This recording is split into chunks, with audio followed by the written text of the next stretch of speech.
पौराणिक कथाओं के अनुसार भगवान राम ने त्रेता युग में सारे कार्य संपन्न कर लिए थे और उनकी सारी लीला समाप्त हो चुकी थी। धरती पर उनके जीवन की अवधि भी समाप्त होने का समय आ चुका था, लेकिन समय समाप्त होने के बाद भी मृत्युओं के देवता यमराज भगवान राम के समीप उनके प्राण हरने नहीं आ पा रहे थे, क्योंकि रामदूत हनुमान भगवान राम के प्राण रक्षक थे, जो स्वयं महाकाल का एक रूप है, और महाकाल से उनके आराध्य भगवान राम के प्राण छीनने की हिम्मत ना तो किसी काल में थी और ना ही किसी अन्य देवता में। काल चक्र और समय चक्र को आगे बढ़ आने के लिए भगवान राम की मृत्यु होना जरूरी था। ऐसे में भगवान राम ने एक उपाय निकाला और अपनी एक अंगूठी महल के किसी छेद में गिरा दे और हनुमान जी से बोले, हनुमान, मेरी प्रिय अंगूठी धरती में वहां उस छेद में चली गई है, क्या तुम पाताल लोक से मेरी अंगूठी ढूंढ कर ला सकते हो? प्रभु, बस इतनी सी बात, अभी जाता हूँ और शीघ्र ही आपके अंगूठी लेकर आता हूँ। हनुमान जी अंगूठी ढूंढने पाताल लोक में चले गए। वो अंगूठी को पकड़ने जाते और नीचे चली जाते। हनुमान जी पाताल लोक में पहुंचे, वहां वो नागों के राजा नागराज से मिले। नागराज ने उन्हें अंगूठियों से भरा एक कक्ष दिखाया। इस कक्ष में बहुत सारी अंगूठी रखी हुई हैं, आप प्रभु राम की अंगूठी ढूंढ सकते हैं। यहाँ तो बहुत सी अंगूठियाँ पड़ी है, इनमें से प्रभु राम की कौन सी है ये मुझे देखना होगा। राम जी की युक्ति काम आ गई। हनुमान जी अंगूठी ढूंढने लगे। इसमें उन्हें काफी समय लग गया। हनुमान जी को अयोध्या में न देखकर यमराज ने अयोध्या में प्रवेश किया और वे एक संत का रूप धारण कर भगवान राम जी के महल में पहुंच गया। तब संत के भीष में यमराज भगवान राम से मिले और भगवान राम से बोले, प्रभु, आपको मुझे वचन देना होगा कि हम दोनों की बातों को गुप्त रखा जाए और जो कोई भी हमारी बातों को सुने उसे मृत्यु दंड दिया जाए। आप निश्चिंत रहिए, इस क्षण सभी द्वारपालों को बाहर भेज देता हूँ।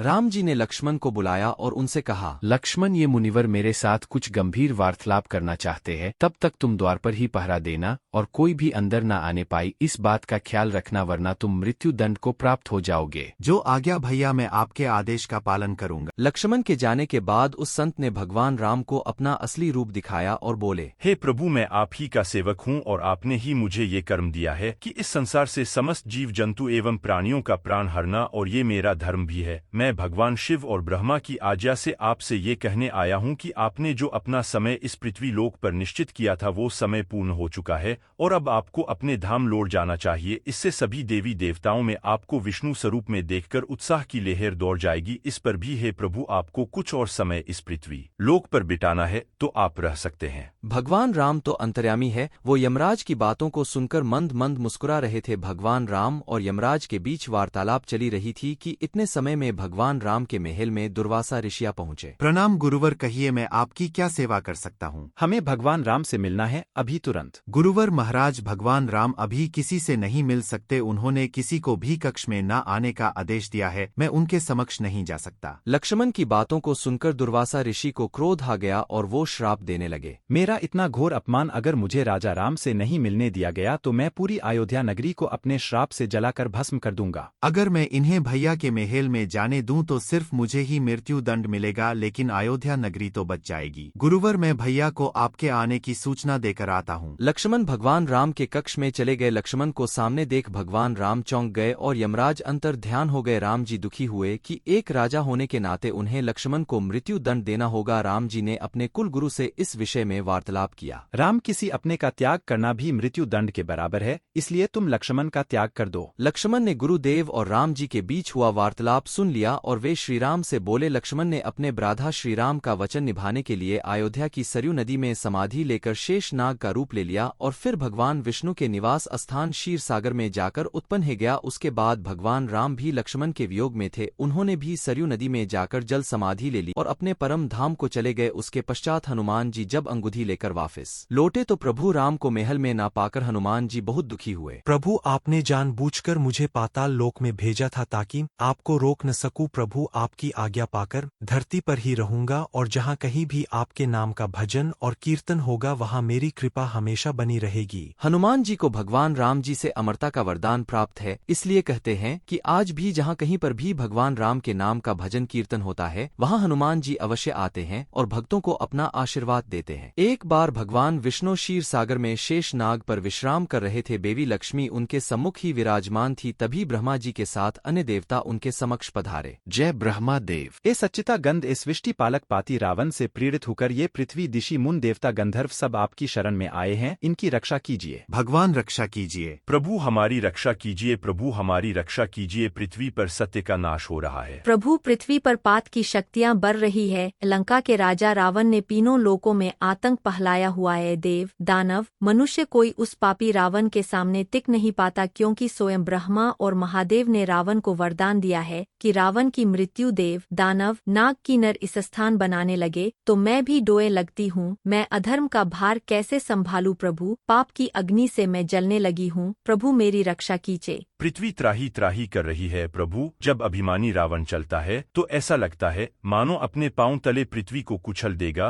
पृथ्वीवासी घबरा रहे हैं प्रभु। समस्त ऋषि मुनि भी रावण के आतंक से परेशान हैं। अब लजाए तो पुण्य की शक्ति का जन्म होना आवश्यक है प्रभु। आपके कथन अनुसार जो व्यक्ति परिश्रम पूजा पाठ और अच्छे कर्म करेगा उसको आपका आशीर्वाद अवश्य प्राप्त होगा। इसलिए प्राणियों की रक्षा करना आपका कर्तव्य। इक्ष्वाकु वंश के तेजस्वी राजा दशरथ अयोध्या के राजा थे। उनकी 3 पत्नियां कौशल्या, कैकेयी और सुमित्रा थी। राजा दशरथ के पास धन वैभव शौर्य की कोई कमी नहीं थी। उनकी प्रजा भी सभी प्रकार से सुखी थी, पर चिंता का एक कारण यही था कि राजा दशरथ के कोई संतान नहीं थी। वो संतान प्राप्ति की इच्छा से सदैव चिंतित रहते थे। एक बार महाराज दशरथ, आज सूर्य देवता उत्तरायण में प्रवेश कर रहे हैं। इस शुभ मुहूर्त में अपने कुल देवता से जो भी मांगोगे वो इच्छा पूर्ण होगी। गुरुदेव, आपके कृपा से हमारे पास धन वैभव शौर्य की कोई कमी नहीं है। बस हमें दुख इस बात का है कि हमारे कोई संतान नहीं है। मुझे तो भय है कि कहीं सूर्य वंश का सूर्य दशरथ के साथ ही समाप्त न हो जाए। आप निराश मत होइए राजन। भगवान सूर्य आपकी मनोकामना अवश्य पूरी करेंगे, परंतु उसके लिए पुत्र कामिष्ठी यज्ञ करना होगा। तो फिर गुरुदेव उसमें देरी क्यों, आप यज्ञ का आयोजन कीजिए। देवी कौशल्या, ये यज्ञ मैं नहीं कर सकता। वेदों के ज्ञाता ऋषि शुंग मुनि इस यज्ञ को करवा सकते हैं। वो इसमें अधिक निपुण है। तो फिर उनको बुलाइए गुरुदेव और यज्ञ का अनुष्ठान कीजिए। देवी कैकाई, उसके लिए महाराज दशरथ को स्वयं उनके पास जाना होगा और यज्ञ करने के लिए प्रार्थना करनी होगी। ऋषि वशिष्ठ, मैं आज ही ऋषि श्रृंग मुनि के आश्रम में जाऊंगा और उनसे विनती करूंगा कि वो मेरी प्रार्थना स्वीकार करें। उसके पश्चात राजा दशरथ नंगे पांव चलकर ऋषि श्रृंग मुनि के आश्रम में पहुंचे और उनसे भव्य यज्ञ कराने की प्रार्थना की। राजा दशरथ की आंखों से आश्मों की धारा बहने लगी। उनकी प्रार्थना सुनकर ऋषि श्रृंग मुनि ने यज्ञ का आयोजन प्रारंभ किया। यज्ञ शुरू करने के साथ ही राजा दशरथ ने अपनी चतरंगिनी सेना के साथ श्यामकर्ण नाम का घोड़ा छोड़ किया। इसके बाद उनका यज्ञ शुरू हुआ। इस यज्ञ में ऋषि श्रृंग मुनि के साथ साथ सभी ऋषि मुनि तपस्वी विद्वान मित्र राजा महाराजा और उनके गुरु वशिष्ठ भी शामिल हुए। इन सभी लोगों की उपस्थिति में यज्ञ का आरंभ हुआ। मंत्रोच्चार से चारों दिशाएं गूंज उठीं और यज्ञ की आहुति से सभी दिशाएं महक उठीं और हवन कुंड की अग्नि से अग्निदेव प्रकट हुए। उनके हाथ में खीर का पात्र था। राजन, ये खीर का पात्र लो और इस खीर को अपनी तीनों रानियों में बांट दो। जिस इच्छा से तुमने इस यज्ञ का आयोजन किया है तुम्हारी वो इच्छा पूर्ण होगी।